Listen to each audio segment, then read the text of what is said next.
Bom, primeiro o valor perene para as marcas, eu acho que isso já é mais do que evidente, né? Que o design tem essa capacidade, cada vez mais esse papel, uma vez que a maioria dos outros diferenciais viraram commodities, né? Você tem, sei lá, qualidade, preço, tecnologia, todo mundo tem igual isso hoje, não tem muito jeito.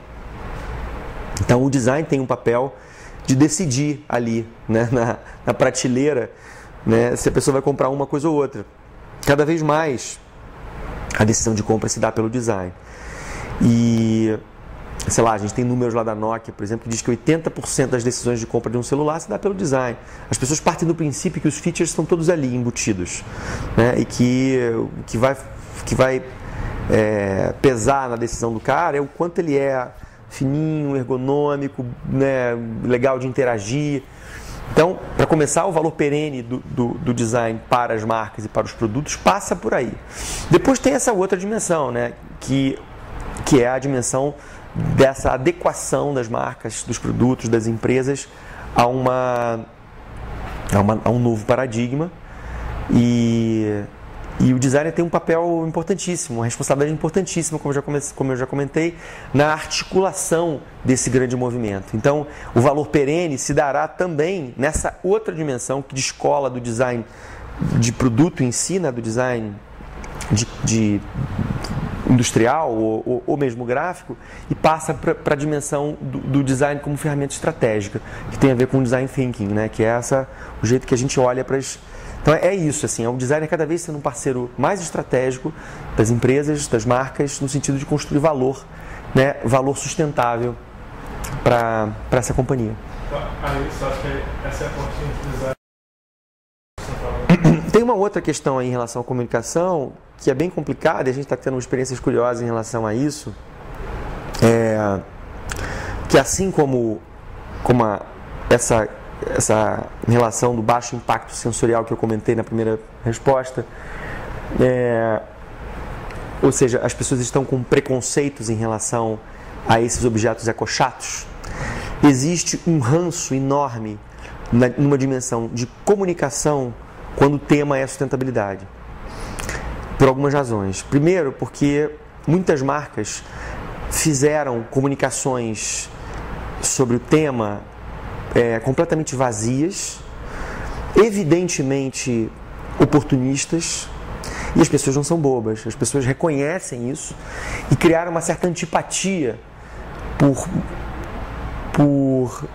parte desse discurso e inclusive dos signos que são usados nesse discurso. Então, essa coisinha toda verdinha, com folhinha, com não sei o que, as pessoas já olham para isso, já batem um olho nisso e acham que isso é greenwashing, ou seja, marketing vazio.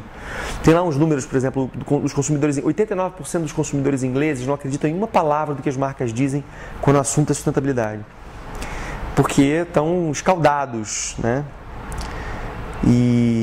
Então, existe um desafio grande do designer e acho que das pessoas de comunicação também, dos publicitários, de encontrarem novos caminhos para comunicar de uma maneira consistente iniciativas verdadeiras, sabe? Fugindo dos estereótipos, dos clichês visuais, né, simbólicos, e também buscando um discurso mais verdadeiro, mais autêntico, menos piegas, sabe? Assim, é uma coisa de sacudir a lógica como se comunica esse assunto. E ainda lidar com uma dificuldade enorme, que é o total desconhecimento do público-alvo.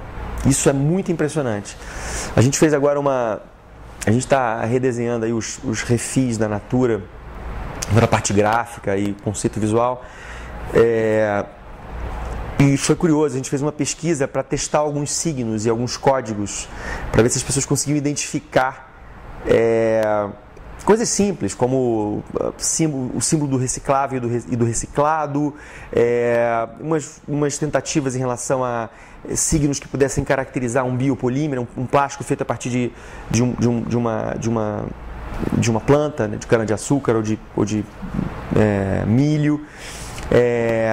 E falar de sustentabilidade, as pessoas não entendem. É incrível. Você tem que ser absolutamente didático, básico. Você não pode Então, a dimensão da comunicação passa por lidar com essas variáveis todas, né? É um desafio grande também. A gente tem uma área na Tati que está pesquisando só isso. Ícones, signos e discursos que podem ajudar as marcas a se comunicarem nessa dimensão.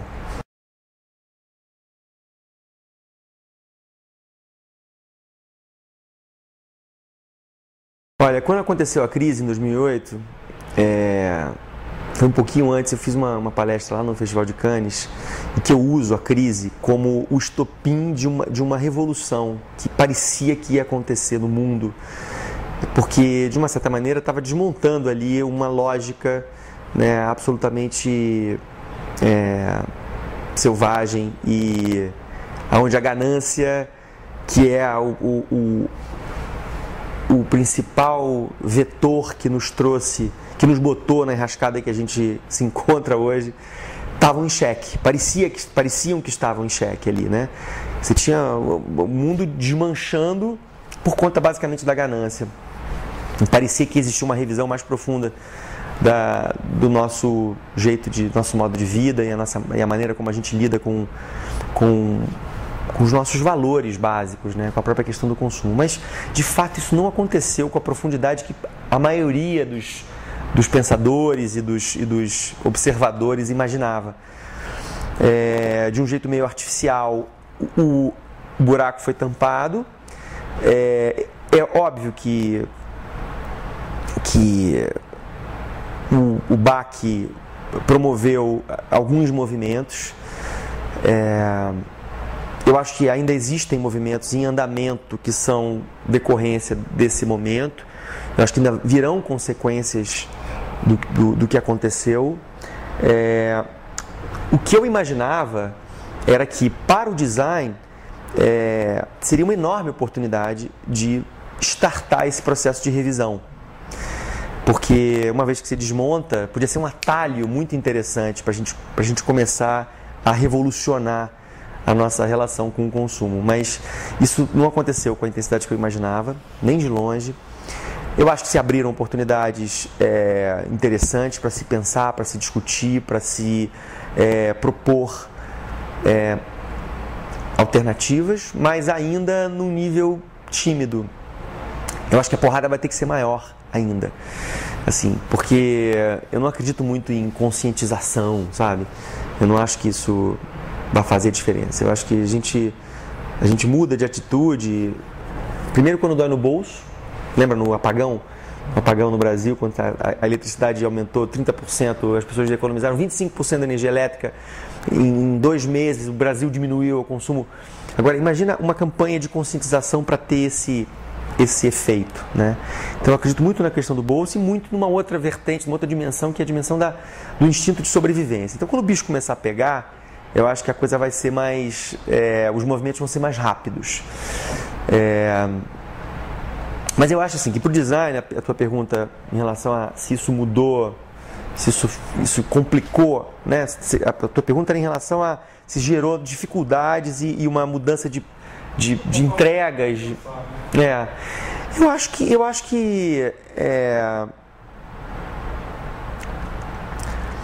que sim, como em todas as áreas. Todo mundo ficou meio abalado e pelo menos num primeiro momento começou a botar na mesa alternativas, né? Se depois a coisa reengrenou e aí essas alternativas ficaram meio que guardadas na gaveta, eu acho que sim. Mas pelo menos foi uma oportunidade para a gente levantar essas questões.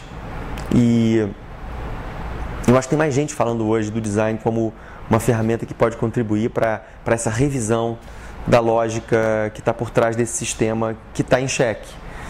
Então, acho que, num certo sentido, foi positivo. Eu achei que a crise tinha um lado super positivo e usava isso na palestra, mostrava o Bush como sendo o grande ator dessa mudança, porque ele fez as cagadas todas que fez. Mostrava até um cartaz que estava inscrito lá no Festival de Cannes que mostravam todas as besteiras que o Bush tinha falado nos últimos 8 anos. Era um cartaz que tinha 50 metros de comprimento.